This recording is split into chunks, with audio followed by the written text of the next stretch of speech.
باللہ من الشیطان اللعین الرجیم بسم اللہ الرحمن الرحیم الحمدللہ رب العالمین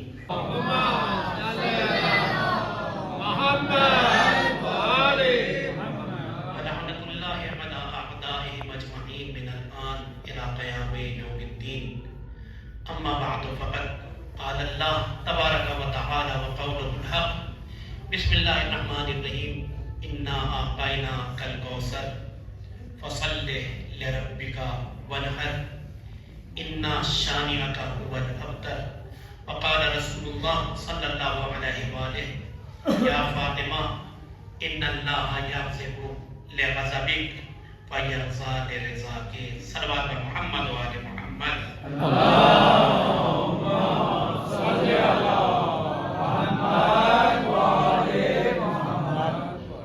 حضرات اکرام قدر معزز سامعین، عموماً محفل مقاصدہ جو ہوتی ہے وہ اشعار کے لیے ہوتی ہے۔ اس سے پہلے کہ میں کچھ معاوضات آپ حضرات کی خدمت میں پیش کروں، سب سے پہلے آپ حضرات کی خدمت میں شہزادی کونین حضرت فاطمہ الزہرا سلام اللہ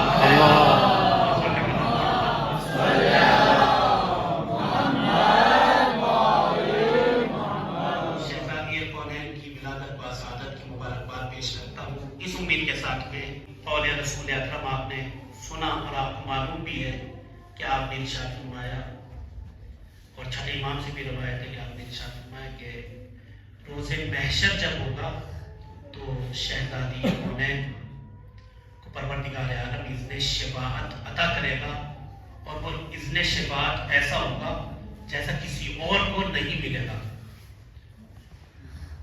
معصومین میں بھی ایسا حق شفاعت کسی کو نہیں ملے گا، اور خالی شہزادی خود شفاعت نہیں کروائیں گی بلکہ جن کی شفاعت وہ کروا چکے گی پروردگار عالم ان کو بھی حق شفاعت عطا کرے گا۔ اور جب حق شفاعت عطا کرے گا تو کہے گا کہ اے بندہ خدا میدان محشر میں جا اور ہر اس شخص کا ہاتھ پکڑ کے جنت میں داخل کر دے جس نے کبھی زندگی میں ایک مرتبہ تمہیں لباس پہنایا ہو، جس نے زندگی میں ایک مرتبہ تم کو کھانا کھلایا ہو، جس نے زندگی میں ایک مرتبہ تمہیں پانی پلایا ہو، جس نے زندگی میں ایک مرتبہ تمہارا احترام کیا ہو۔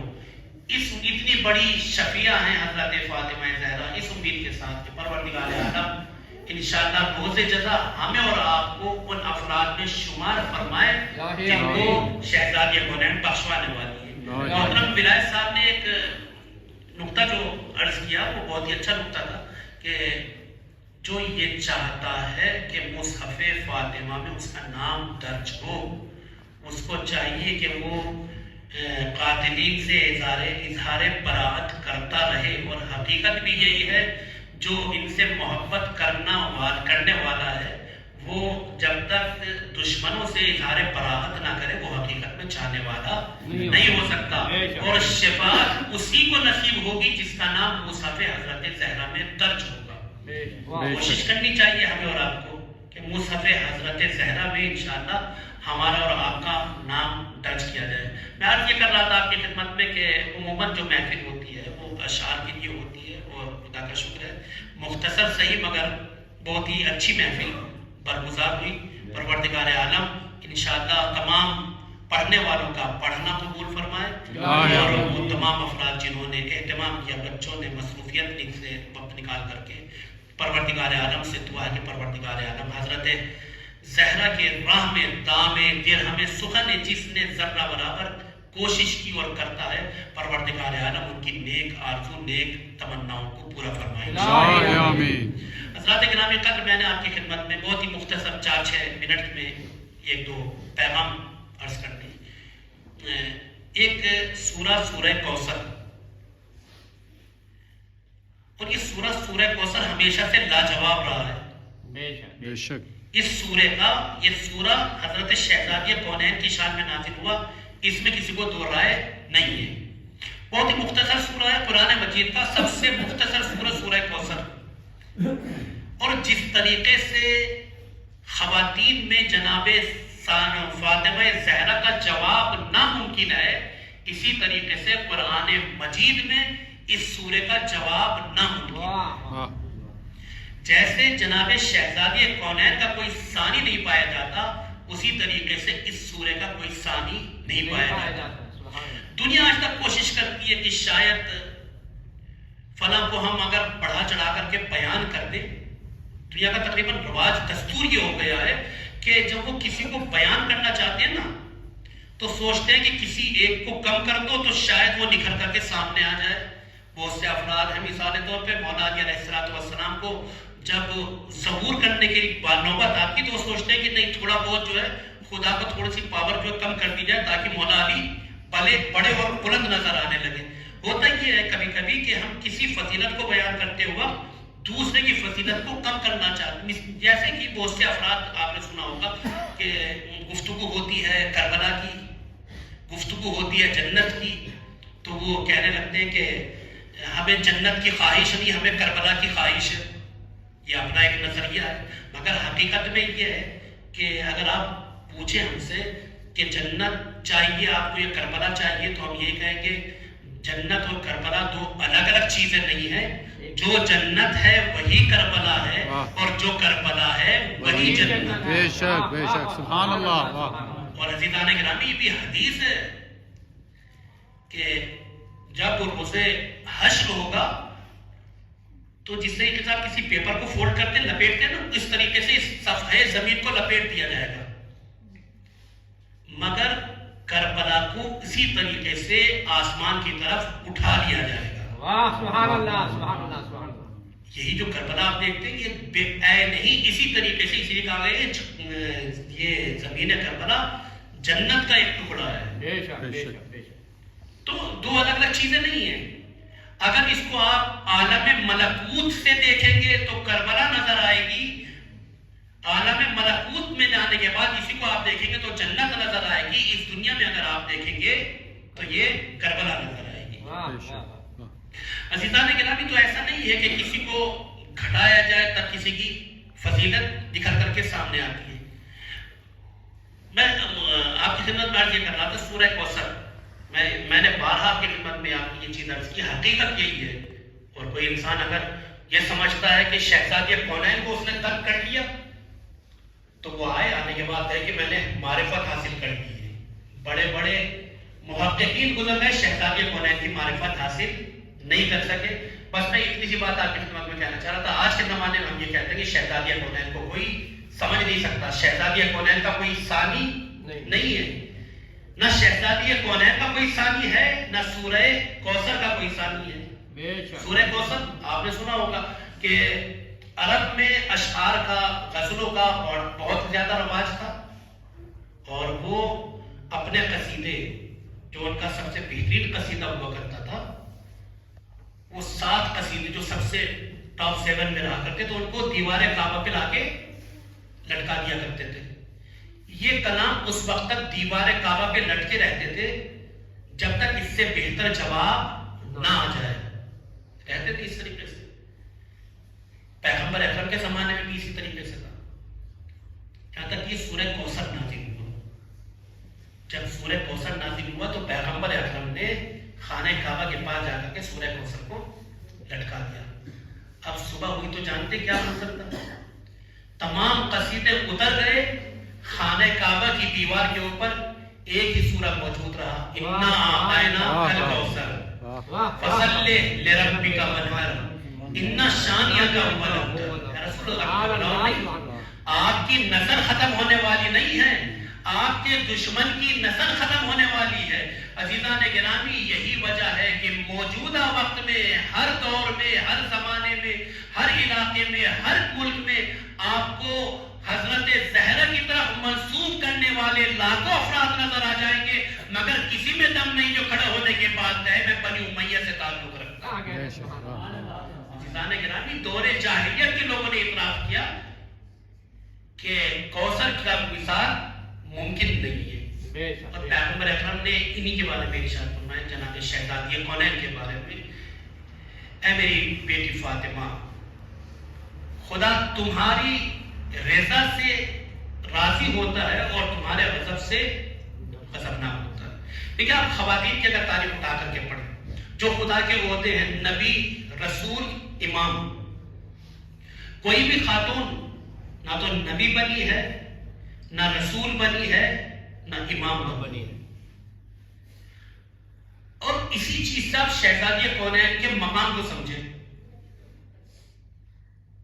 خدا نے 1,24,000 نبی بھیجے، ان نبیوں میں کوئی خاتون نہیں ہے، رسولوں میں کوئی خاتون نہیں ہے، اماموں میں کوئی خاتون نہیں ہے، مگر یہ شہزادی کونین کا شرف ہے. اگر آپ اسی کو سمجھ لیں نا تو کافی ہے آج کا پیغام. یہ شہزادی کونین کو اگر پہچانا تو آپ یہ پہچانیں کہ نبیوں میں، رسولوں میں، اماموں میں کوئی ایک خاتون نہیں ہے. شہزادی کونین اس ذات کا نام ہے جو نبوت اور امامت کو ایک ساتھ جوڑتی ہے. نبوت اور امامت کو ایک ساتھ جوڑتی ہے، جس کے بارے میں خدا نے کہا مرج البحرین یلتقیان بینہما برزخ لا یبغیان، کہ ہم نے دو دریاؤں کو آپس میں ملا دیا ہے مگر ان کے درمیان ایک نشان ہے جو آپس میں ملنے نہیں دیتا. کیا مطلب ہے؟ جو یہ بتلاتی ہے کہ یہ رسالت کی حد ہے، یہ امامت کی حد ہے. بے شک بے شک، سبحان اللہ. رسالت اور امامت کو سمجھائے اس کو فاطمہ زہرا کہا جاتا ہے. سبحان اللہ، لیکن سبحان جب اللہ. اس حد تک آپ آ گئے ہیں کہ ایک طرف رسالت، ایک طرف امامت، بیچ میں یہ برزخ، یا ایک طرف رسالت، ایک طرف امامت، درمیان میں عصمت، یا یہ کہا جائے ایک طرف امامت، ایک طرف رسالت، اور بیچ میں جناب فاطمہ زہرا. مقام کیا ہے؟ نبیوں میں کوئی خاتون نہیں، رسولوں میں کوئی خاتون نہیں، اماموں میں کوئی خاتون نہیں.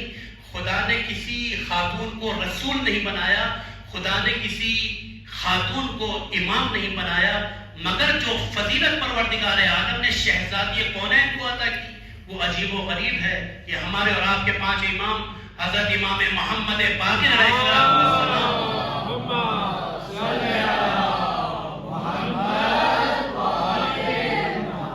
آپ نے ارشاد فرمایا کہ پروردگار عالم نے ہماری جدہ فاطمہ کی اطاعت تمام مخلوقات کے اوپر واجب کی ہے. تمام مخلوقات کے اوپر واجب کی ہے، چاہے وہ جنات کے لفظ ہے، چاہے وہ جنات ہوں یا حیوانات، چرند ہو یا پرند، حتیٰ انبیاء ہو یا فرشتے.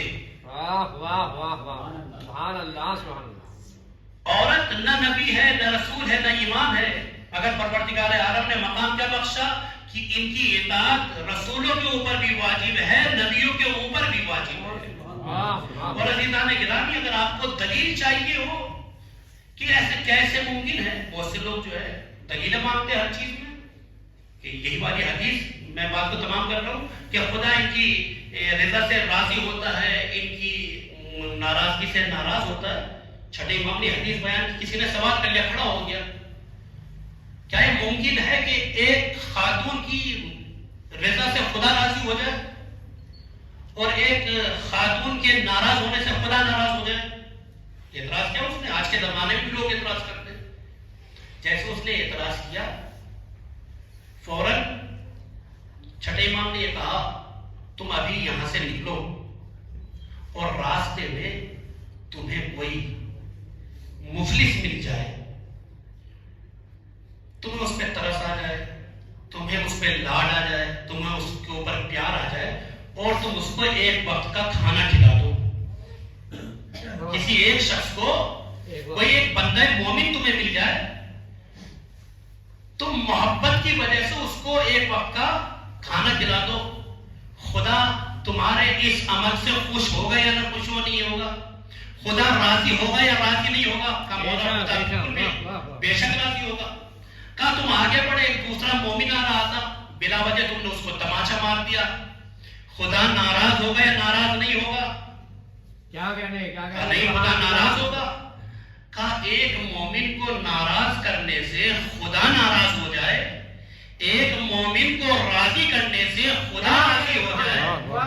آیہ مودت میں خدا نے جن کی محبت واجب کی ہو، اگر کوئی ان کو راضی کرے تو خدا کیسے راضی نہ ہوگا؟ کوئی ان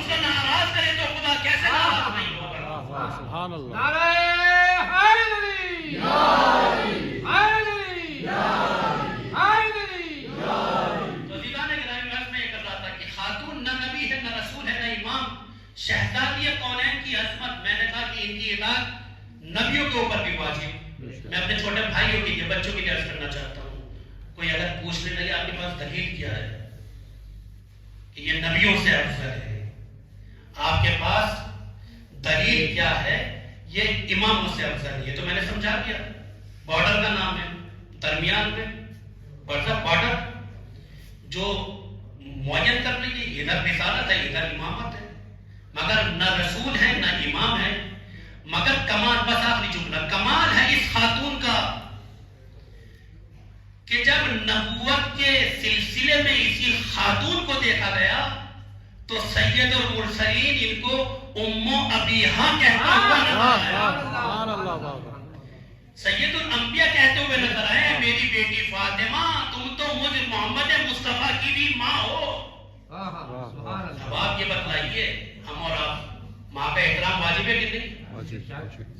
ہم اور ہمارے اور آپ کے اوپر ماں کا احترام واجب ہے، کیا پیغمبر اکرم کے اوپر ماں کا احترام واجب نہ ہوگا؟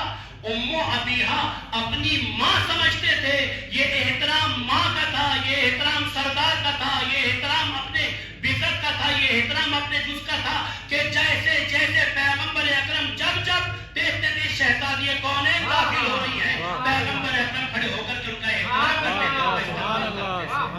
سبحان اللہ کس چیز کا استقبال ہے؟ سید الانبیاء جس کا احترام کرے، ہم ایسی خاتون کو بھیجیں گے، نبی بنائے نہ بنائے، رسول بنائے نہ بنائے، مگر ہم اس کو وہ مقام عطا کریں گے کہ سید المرسلین کی بارگاہ میں آ جائے گی تو سید المرسلین ان کا احترام کرنے کے لیے کھڑا ہو جائے گا۔ یہ ایک طرف سے رسول، دوسری طرف جو سلسلہ شروع ہے وہ اماموں کا۔ عزیزان گرامی، جس طریقے سے رسول کے اوپر ماں کا احترام واجب ہے، اسی طریقے سے امام کے اوپر بھی ماں کا احترام واجب ہے۔ ام الائمہ کہا گیا ان کو، یعنی اماموں کی ماں۔ جس طریقے سے پیغمبر اکرم احترام کرتے ہیں، اسی طریقے سے ائمہ اطہار، یعنی صف انبیاء میں اگر شہزادی کونین کو صف انبیاء میں کھڑا کر دیا جائے تو ام ابیہا نظر آتی ہے، صف ائمہ میں اگر کھڑا کر دیا جائے تو ام الائمہ نظر آتی ہے۔ سلوات پڑھیں محمد و آل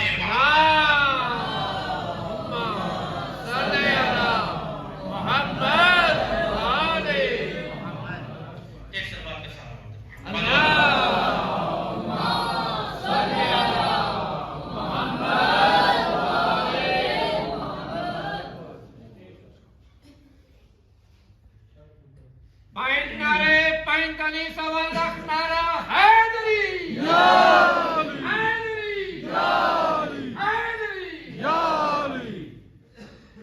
آج کا جو موجودہ دور ہے اس میں آپ دیکھیں تو وہ قوم مسلمان جس کو پروردگار عالم نے سرفراز اور سربلند اس دنیا میں بھیجا، جس نے یہودیوں کو خیبر میں رسوا کیا، عیسائیوں کو مباہلے میں رسوا کیا، آج مسلمان کا عالم یہ ہے، کبھی یہودیوں کے سامنے جھکتا ہوا نظر آتا ہے، کبھی عیسائیوں کے سامنے جھکتا ہوا نظر آتا ہے۔ انسان غور کرے کس چیز کی یہ سزا ہے۔ دو چار اشعار چونکہ محفل ہے اور تمام آپ ہوگی۔ صدیوں سے جو امت ہدف رنج و بلا ہے، صدیوں سے جو امت ہدف رنج و بلا ہے، یہ فاطمہ زہرا سے بغاوت کی سزا ہے۔ بے شک سبحان اللہ، بے شک صدیوں سے جو امت ہدف رنج و بلا ہے، یہ فاطمہ زہرا سے بغاوت کی سزا ہے۔ بے شک کم ہوگی نہ اولاد پیغمبر کی جلالت، کم ہوگی نہ اولاد پیغمبر کی جلالت، قدرت نے یہ تاریخ کے ماتھے پہ لکھا ہے۔ واہ واہ، اے قوم مسلمان، تجھے ملتا نہیں کیوں چین، شاید کہ دل و جان نبی تجھ سے خفا واہ، ہے۔ بے شک بے شک۔ وہ آیہ تطہیر ہو یا سورہ رحمان، قرآن میں کردار تیرا وہ آیہ تطہیر ہو یا سورہ رحمان، قرآن میں کردار تیرا بول رہا ہے۔ افلاک کا خورشید تیرے گھر کی مشعل ہے، اور چرخ کا تارا تیرے چوکھٹ کا دیا ہے۔ سبحان اللہ، واہ آیہ کیا کہہ رہے تطہیر ہو یا سورہ رحمان، قرآن میں کردار تیرا بول رہا ہے۔ افلاک کا خورشید تیرے گھر کی ہے مشعل، اور چرخ کا تارا تیری چوکھٹ کا دیا ہے۔